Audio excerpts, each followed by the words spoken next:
ओम शांति। आज 22/2/22 के बाप दादा के महावाक्य हैं। 22/2/22 आज की तारीख भी कितनी अच्छी है, 22/2/2022। मीठे बच्चे, तुम सबको सच्ची गीता सुनाकर सुख देने वाले सच्चे सच्चे व्यास हो। तुम्हें अच्छी तरह पढ़कर सबको पढ़ाना है। तुम्हें भी अच्छी तरह पढ़ना है और सबको अच्छी तरह पढ़ाना है। सुख देना है। बाबा कहते हैं अच्छी तरह पढ़ो, पढ़ाओ और सुख दो। प्रश्न है, सबसे ऊंची मंजिल कौन सी है जिस पर पहुंचने का तुम पुरुषार्थ करते हो? उत्तर, अपने को अशरीरी समझना, इस देह अभिमान पर जीत पाना। अपने को अशरीरी समझना, इस देह अभिमान पर जीत पाना, यह ऊंची मंजिल है, क्योंकि सबसे बड़ा दुश्मन है देह अभिमान। ऐसा पुरुषार्थ करना है जो अंत में बाप के सिवाय कोई याद न आए। ऐसा पुरुषार्थ करना है कि अंत में बाबा के सिवाय हमें और कोई याद आए ही ना, कोई देहधारी की याद न आए। शरीर छोड़ बाप के पास जाना है, यह शरीर भी याद न रहे। संबंध तो दूर, बाबा कहते हैं ये शरीर भी तुम्हें याद न रहे, यही मेहनत करनी है। गीत इस पाप की दुनिया से। ओम शांति। जीव आत्माएं या बच्चे समझते हैं दिल में कि अभी हमको बाबा कहाँ ले चलते हैं, कि बाबा हमें कहाँ ले चलते हैं, बरोबर जहाँ से हम आए हैं वहाँ ही ले चलेंगे। फिर हमको पुण्य आत्माओं की सृष्टि जीव आत्माओं की दुनिया में भेज देंगे। श्रेष्ठ और भ्रष्ट अक्सर निकले हैं, जरूर जीव आत्माओं को ही कहेंगे। सुख व दुख जब शरीर में है तभी भोगा जाता है। बच्चे जानते हैं कि अब बाबा आया है। बाबा का नाम हमेशा शिव है। बाबा का नाम क्या है? शिव है। हमारा नाम शालिग्राम है। शिव के मंदिर में शालिग्रामों की भी पूजा होती है, जो बाबा के अच्छे बच्चे हैं, तपस्वी बच्चे हैं। बाबा कह रहे हैं शिव के साथ साथ शालिग्रामों की भी पूजा होती है। बाबा ने समझाया था, एक है रुद्र ज्ञान यज्ञ, दूसरा है रुद्र यज्ञ। उसमें खास बनारस के ब्राह्मणों पंडितों को बुलाते हैं। रुद्र यज्ञ की पूजा के लिए बनारस में ही शिव के रहने के अनेक मंदिर हैं। शिव काशी कहते हैं, असल नाम काशी था, फिर अंग्रेजों ने बनारस नाम रखा। वाराणसी नाम अभी रखा है। भक्ति मार्ग में आत्मा परमात्मा का ज्ञान तो है नहीं। भक्ति मार्ग में आत्मा का और परमात्मा का ज्ञान तो है नहीं। पूजा दोनों की अलग अलग करते हैं।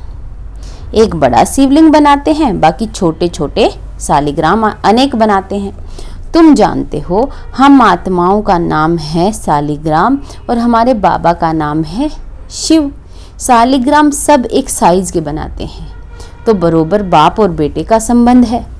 आत्मा याद करती रहती है, हे परमपिता परमात्मा। हम परमात्मा नहीं हैं, परमात्मा हमारा बाबा है। यह समझाने की मत तुमको दी गई है। यह समझाने की मत बाबा ने हमें दी है।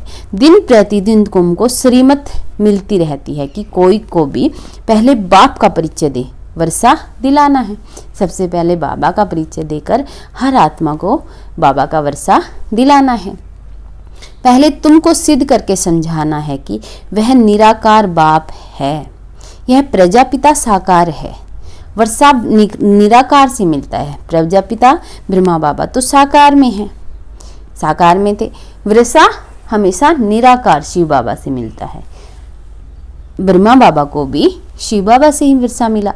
अब बाप समझाते हैं, मेरा एक ही नाम है शिव, मेरा एक ही शिव नाम है, दूसरा कोई मेरा नाम नहीं। सभी आत्माओं के शरीर के नाम अनेक हैं, मेरा कोई शरीर है नहीं। मैं सुप्रीम सोल हूँ, सुप्रीम सोल।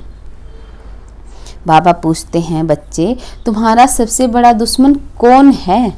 जो सियाने होंगे वह कहेंगे देह अभिमान। सबसे बड़ा दुश्मन है जिससे ही काम की उत्पत्ति होती है। जिससे किसकी उत्पत्ति होती है?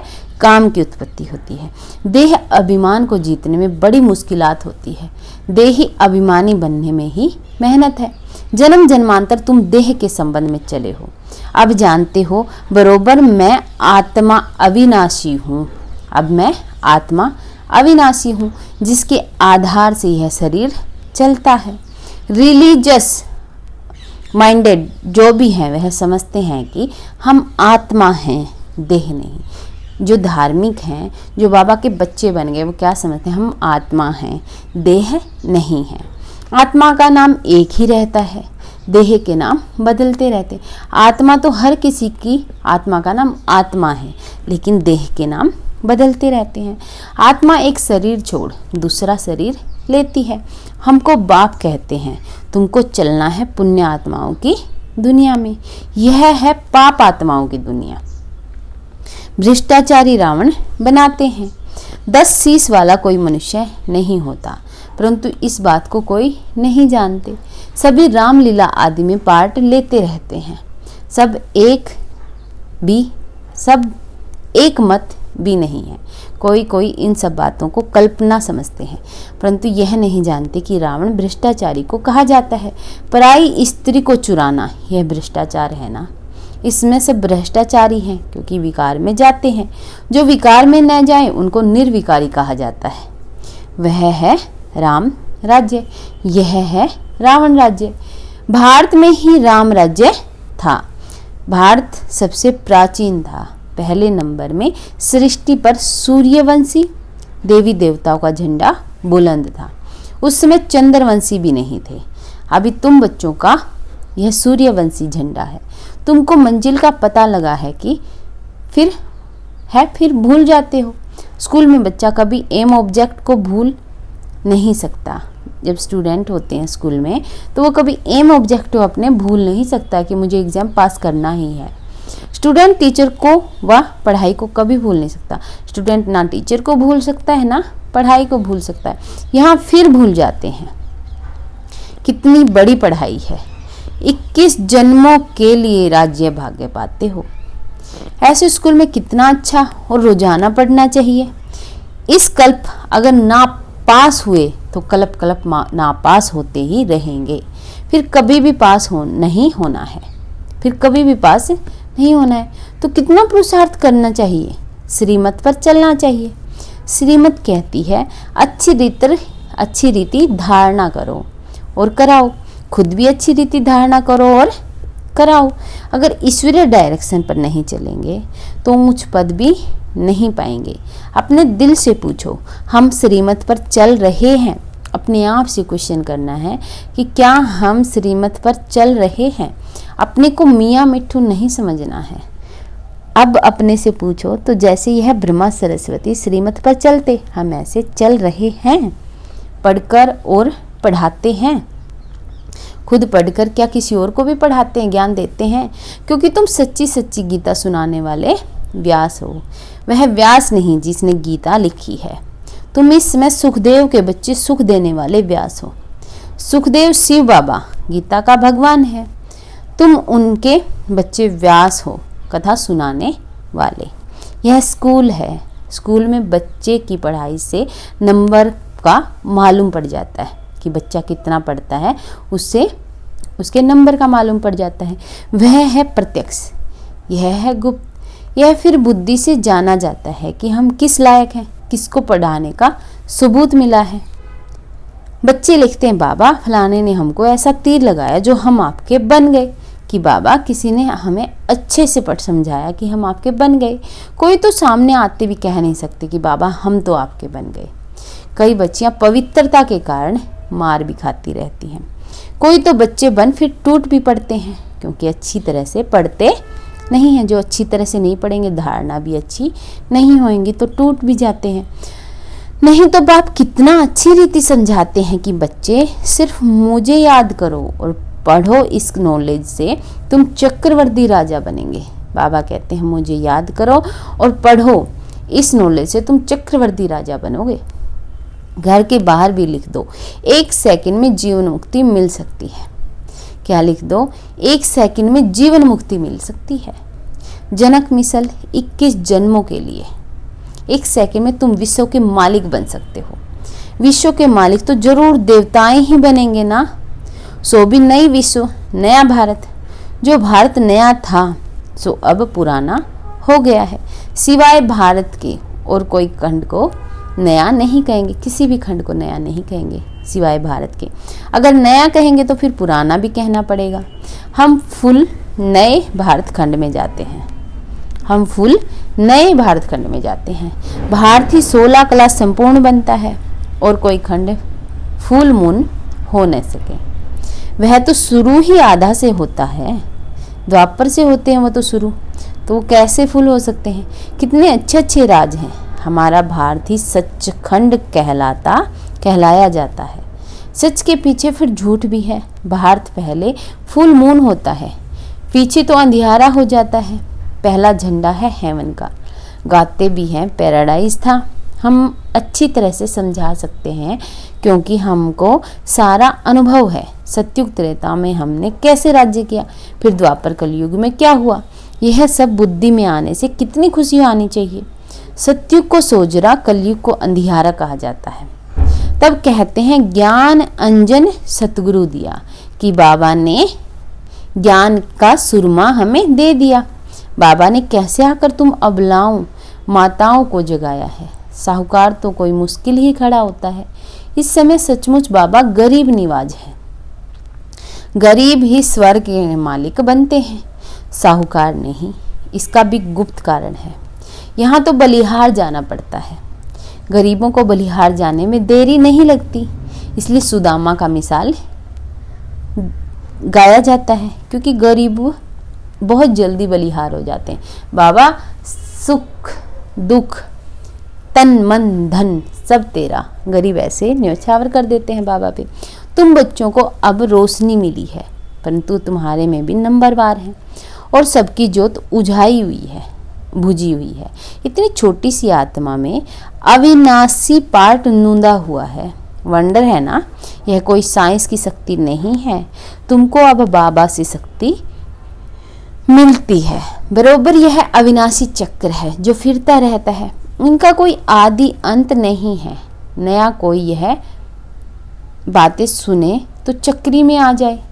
यहाँ 10-20 वर्ष वालों को भी पूरा समझ में नहीं आता है, न किसको समझा सकते हैं।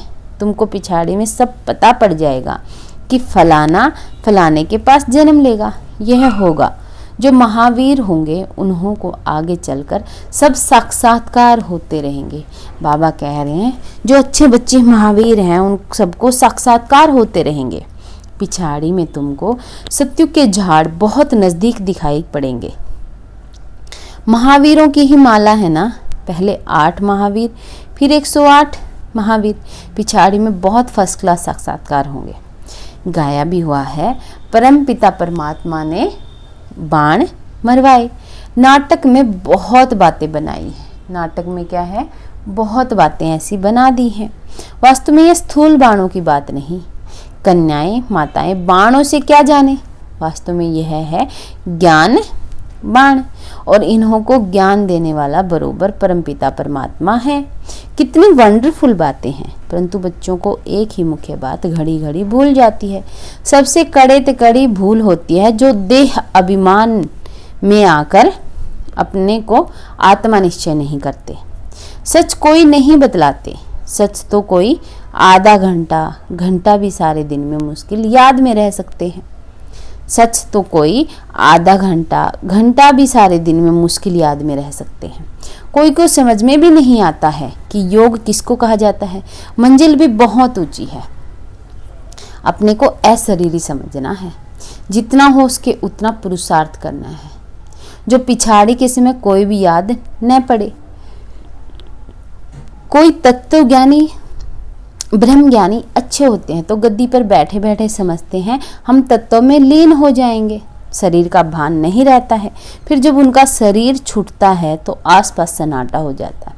समझते हैं कोई महान आत्मा ने शरीर छोड़ा है। तुम बच्चे याद में रहेंगे तो कितनी शांति फैलाएंगे। बाबा बोल रहे हैं तुम बच्चे याद में रहेंगे तो कितनी शांति फैलाएंगे। यह अनुभव उन्हों को होगा जो तुम्हारे कुल के होंगे। बाकी तो मच्छरों सदृश मरने वाले हैं। बाकी तो सब क्या है, कैसे जाएंगी आत्माएं परमधाम में? जैसे मच्छर उड़ते हैं वैसे बाबा कह रहे हैं मच्छरों सदृश उड़ेंगे। तुम्हारी प्रैक्टिस हो जाएगी अशरीरी होने की। यह प्रैक्टिस तुम यहाँ ही करते हो, अशरीरी होने की प्रैक्टिस यहाँ ही करते हो। वहाँ सतयुग में तो आत्मा एक शरीर छोड़ दूसरा लेती है। यहाँ तो तुम जानते हो यह शरीर छोड़ बाबा के पास जाना है, परंतु पिछाड़े में कोई याद न आए, शरीर ही याद न रहे तो बाकी क्या रहा। मेहनत है इसमें, मेहनत करते करते पिछाड़े में पास होकर निकलते हो। पुरुषार्थ वालों का भी पता तो पड़ता है ना, उनका शो निकलता रहेगा। बांदेली गोपिकाएं पत्र ऐसे लिखती हैं जो कभी छुटेली भी नहीं लिखती, उन्हों को फुर्सत ही नहीं। बांदेलियां समझती है शिव बाबा ने इन हाथों का लोन लिया है तो शिव बाबा का पत्र आएगा। ऐसा पत्र तो फिर 5000 वर्ष के बाद आएगा। क्यों नहीं बाबा को पत्र रोज लिखें, बाबा को पत्र रोज लिखें, नैनों से काजल निकाल कर भी लिखें। ऐसे ऐसे ख्यालात आएंगे। और लिखती हैं बाबा, मैं वही कल पहले वाली गोपिका हूँ, हम आपसे मिलेंगे भी जरूर, वर्षा भी जरूर लेंगे। योग बल है तो अपने को बंधन से छुड़ाती रहती हैं, फिर मोह भी किसमें न रहे। चतुराई से समझाना है, अपने को बचाना है, तोड़ निभाने के लिए बड़ी कोशिश करनी है। माताएं समझती हैं हम पति को भी साथ ले चलें, हमारा फर्ज है उन्हों को समझाना। पवित्रता तो बहुत अच्छी है, बाबा खुद कहते हैं काम महाशत्रु है, इनको जीतो, मुझे याद करो तो मैं तुमको स्वर्ग का मालिक बनाऊंगा। ऐसी बच्चियां जो पति को समझाकर ले आती हैं। बांदौलियों का भी पार्ट है, अबलाओं पर अत्याचार तो होते ही हैं, यह शास्त्रों में भी गायन है। कामेसु क्रोधेसु, कोई नई बात नहीं है। तुमको तो 21 जन्मों का वर्षा मिलता है, इसलिए थोड़ा कुछ सहन तो करना ही पड़ता है। बाबा कह रहे हैं 21 जन्मों का वर्षा, कोई कम वर्षा थोड़े होता है, इतना सुख शांति होगी वहाँ पे। तो बाबा कह रहे हैं थोड़ा बहुत तो सहन करना ही पड़ता है। अच्छा, मीठे मीठे सिकिल दे बच्चों प्रति माता पिता बाप दादा का याद प्यार और गुड मॉर्निंग। रूहानी बाप की रूहानी बच्चों को नमस्ते। हम रूहानी बच्चों की रूहानी बाप दादा को याद प्यार और नमस्ते। शुक्रिया बाबा, शुक्रिया। धारणा के लिए मुख्य सा, योग बल से अपने सब बंधनों को काट, बंधन मुक्त होना है, किसी में भी मोह नहीं रखना। बाबा कहते हैं योग बल से अपने सब बंधनों को काट, बंधन मुक्त होना है, किसी में भी मोह नहीं रखना। जो भी ईश्वरीय डायरेक्शन मिलते हैं उन पर पूरा पूरा चलना है, अच्छी तरह से पढ़ना है और पढ़ाना है, मियाँ मिट्ठू नहीं बनना है। वरदान है बाप के प्यार की पालना द्वारा सहज योगी जीवन बनाने वाले स्मृति सो स्मृति स्वरूप भव। बाप के प्यार की पालना द्वारा सहज योगी जीवन बनाने वाले स्मृति सो स्मृति स्वरूप भव। सारे विश्व की आत्माएं परमात्मा को बाप कहती हैं, लेकिन पालना और पढ़ाई के पात्र नहीं बनती हैं। सारे कल्प में आप थोड़ी सी आत्माएं अभी ही इस भाग्य के पात्र बनती हो। बाबा कहते हैं तो सारे कल्प में बस थोड़ी सी आत्माएं आप ही इस भाग्य के पात्र बनती हो, बाबा की पालना और वर्षे के अधिकारी बनती हो। तो इस पालना का प्रैक्टिकल स्वरूप है, प्रैक्टिकल स्वरूप क्या है? सहज योगी जीवन। योगी जीवन सहज, आसानी से जो हम योगी जीवन कर्म योगी बनकर अपना जीवन व्यतीत करते हैं। बाप बच्चों की कोई भी मुश्किल बात देख नहीं सकते, बच्चे खुद ही सोच सोच कर मुश्किल बना देते हैं। लेकिन स्मृति स्वरूप के संस्कारों को इमर्ज करो तो स्मृति आ जाएगी, लेकिन स्मृति स्वरूप के संस्कारों को इमर्ज करो तो स्मृति आ जाएगी। स्लोगन, सदा निश्चिंत, सदा निश्चिंत स्थिति का अनुभव करना है तो आत्मचिंतन और परमात्म चिंतन करो। अगर सदा निश्चिंत रहना चाहते हो, बाबा कहते हैं सदा निश्चिंत स्थिति का अगर अनुभव करना है तो आत्मचिंतन, खुद मैं आत्मा हूँ ये चिंतन करो, और परमात्म चिंतन ये करो। मैं कौन, दो क्वेश्चनों का जवाब हमें लेना है। दो क्वेश्चनों का जवाब क्या लेना है कि मैं कौन हूँ, मैं कौन